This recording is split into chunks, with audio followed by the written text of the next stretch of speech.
Assalamu alaikum. N'hésite pas à liker cette vidéo et de vous abonner pour aider cette chaîne à partager la voie de la vérité. Merci.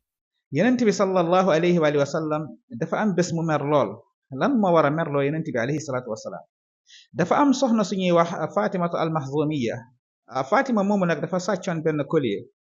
moom nag dafa bokk ci benn askan woo xam ne askan wu ñu xam la comme niñ koy waxee yaxu rëy la bokk donte ni yaxu rëy amul solo ci lislaam.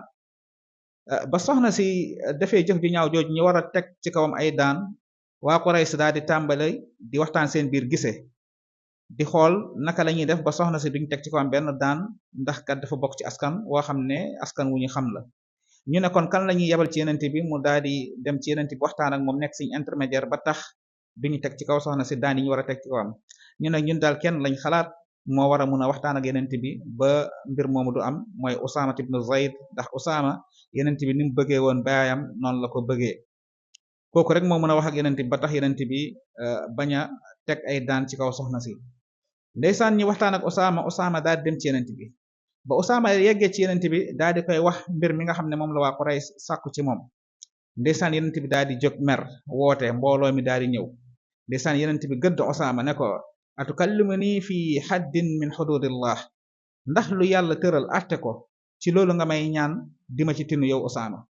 waaye yenent bi yamul foofu dafa woote mbooloo ñëpp daal di génn ñëw mu taxaw di xutba ci baat bu dëgër lool mu ne leen maa ngi leen di xamal ni bokk na ci li alagoon xeet yi leen jiitu woon mooy ku tedd ci ñoom bu sàccee wala bu defee jëya duñ teg ci moom benn daan waaye nag bu dee ñi nga xam ne ñoom la ñuy tuddee ay baadoola ak ay citoyen simple bu ñu defee naka sudut noonu ñu bëgg a teg seen kaw ay daan. maa ngi leen di yëgal ni bépp askan wuy dundee ni toskare dina leen ñeel. mu ne leen xanaa xamoo leen Fatima mii nga xam ne sama doom la ak ni ma ko bëggee bu sàccoon damay dog loxom comme ni ko yàlla suñu borom subhanahu wa taala diglee. ndeysaan yenent bi daal di wax ak ñoom delloo si leen ci yàlla xamal leen ni soxna si ak askan wu mën a bokk ak nu mën a mel dañuy teg ci kawam ay daan. ndeysaan nii la yenent bi meloon ci dëgg nii la yenent bi meloon ci maandu nii la yenent bi meloon ci kenn mënu koo korom. kon nag suñu njiit yi ak suñu ministre yeeg ñi fi nekk nga xam ne yenn saa nit day def jéeya moo xam dafa far ci état bi wala dafa far ci këru diine wala dafa far feneen ñu koy mës-mësal nañ yëg ni bépp askan wuy doxee noonu wala bépp gouvernement wala état boo xam ne noonu lay doxee mu ngi dox ci halkande ak toskare. nit ñëpp a war a yem ci kanamu luwa alqaadi yaxkum bil adl la bir rahma. allahu akbar. kon nag ngal la nañ ci bàyyi xel te roy yenent bi ci xeetu jëfam yi.